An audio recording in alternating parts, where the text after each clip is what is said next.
Friends, मैं Meena Pandey. Welcome back to my channel serve with love.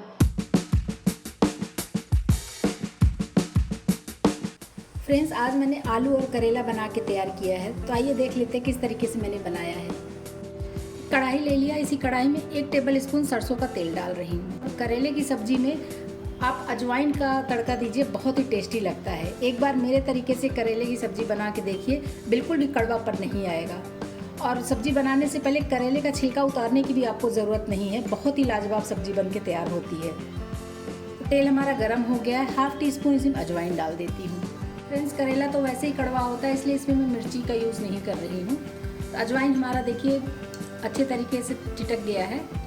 एक मोटे मोटे से प्याज मैंने काट लिए, इसको डाल देती हूँ। इसी में जो मैंने आलू और करेला काट लिया है ना, उसको डाल देती हूँ। करेले का छिलका मैंने नहीं उतारा है, क्योंकि आपकी चॉइस है, आप चाहे तो उतार सकते हैं करेले का छिलका, अगर आपको बहुत ज़्यादा कड़वा लगता है तो। क्योंकि करेला है तो करेला हल्का कड़वा रहेगा तो ही खाने में टेस्टी लगेगा ना। तो बच्चे तो वैसे ही नहीं खाना पसंद करते हैं, लेकिन इसको खाना ज़रूर चाहिए फ्रेंड्स। जैसे कि करेला हमेशा ही मिलता है, तो और गर्मी में करेला खाना बहुत ज़रूरी है, क्योंकि ये मेडिसिन का भी काम करता है। करेले का जूस पीजिए, करेले का इस तरीके की सब्ज़ी खाइए। करेले का अगर सब्ज़ी नहीं खाते हैं तो करेले का अचार बना के रख लीजिए, कई महीनों तक वो अचार चलता है। तो मैंने अचार की भी वीडियो डाल रखी है, मैं लिंक दे दूँगी तो आप वहाँ से देख सकते हो। तो बस इसको चलाते हुए हमें हल्का सा नीचे लगने लगे तब तक हमें चला लेना है, ताकि इसमें हल्का सा सोंधापन आ जाए। करेले में नमक डाल देती हूँ। अभी तक करेले में मैंने नमक नहीं यूज़ किया था, नहीं तो कुछ लोग क्या करते हैं, करेले को ऊपर का छिलका उतार देते हैं, फिर इसको नमक में लपेट के रख देते हैं ताकि उसका कड़वापन निकल जाए, फिर इसको पानी से धो देते हैं। तो फ्रेंड्स, करेले का तो कड़वापन पूरा तरीके से निकल जाता है, तो करेला खाने का कोई मतलब ही नहीं होता। तो इसलिए मैं तो इसी तरीके से बनाती हूँ, लेकिन अगर आपको कड़वा लगता है तो आप अपने हिसाब से छिलका उतार सकते हो, या हल्का हल्का कहीं कहीं का छिलका उतार दो, कहीं कहीं का रहने दो। इस तरीके से भी बना सकते हैं। इसको अभी ऐसे कवर कर देती हूँ 1 से 2 मिनट के लिए। इसको मैंने मीडियम गैस पे रखा है। 1 से 2 मिनट थोड़ा सा स्टीम हो जाएगा, फिर ये अच्छे तरीके से पक के तैयार होगा करेला हमारा। 2 से 3 मिनट हो गया करेला पकते हुए। अभी एक बार इसको चला लेती हूँ। देख रहे हैं ना, ये हल्का हल्का सा स्टीम हो चुका है। अब करेले को मैं इस तरीके से फैला के, अगर जैसे कढ़ाई में पूरे से फैला के पकाऊंगी ना, तो बहुत अच्छे तरीके से पकेगा। तो इसको अच्छे तरीके से चला देते हैं, उसके बाद इस तरीके से फैला के मैं इसको पका लेती हूँ। रहेंगे स्लो गैस पे ही पकेगा तो बहुत अच्छा टेस्ट आएगा करेले और आलू में। ये देखिए मैंने पूरा फैला दिया है। अभी इसी तरीके से स्लो गैस पे मैं इसको पकने देती हूँ। तो अब खुले में ही पकेगा, अब इसको कवर नहीं करूँगी। एक बार करेले को चेक कर लेती हूँ। देख रहे हैं करेला हमारा ये नीचे लग रहा है ना, इसका मतलब करेले में बहुत अच्छा सोंधापन आएगा। और गैस को स्लो ही रखेंगे, स्लो गैस पे ये पक जाएगा। आधे से ज़्यादा ये पक चुका है, तो अभी इसमें कुछ मैं मसाले मिक्स कर देती हूँ।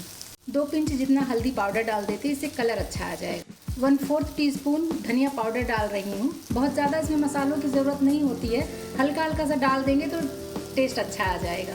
2 पिंच अमचूर पाउडर डाल रही हूँ। 1/4 टीस्पून काश्मीरी लाल मिर्च पाउडर डालूँगी। अभी सब चीज़ों को साथ में मिक्स कर देते हैं।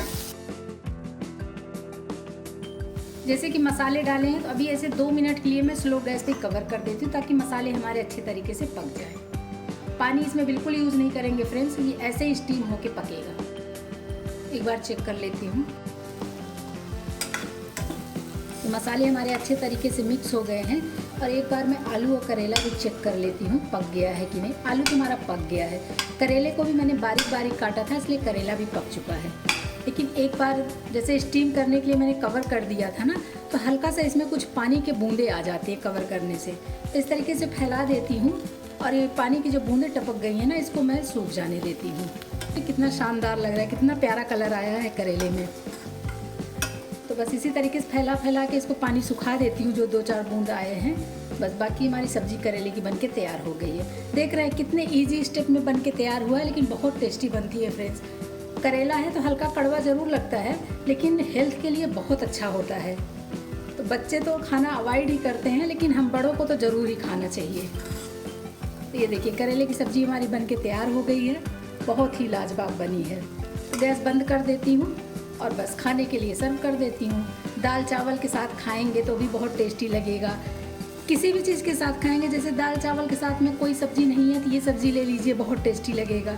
या फिर रोटी पराठा के साथ में कोई सब्जी है, साथ में ये सब्जी भी रख लिया तो भी अच्छा लगेगा।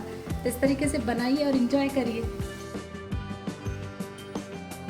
फ्रेंड्स, आज मैंने आलू और करेले की सब्ज़ी बना के तैयार की है, बहुत ही टेस्टी बनी है। इस तरीके से आप लोग भी बनाइए और इन्जॉय करिए। अगर आपको मेरा तरीका पसंद आया हो तो लाइक और कमेंट्स करना बिल्कुल भी मत भूलना फ्रेंड्स। लास्ट तक मेरी वीडियो देखने के लिए थैंक यू।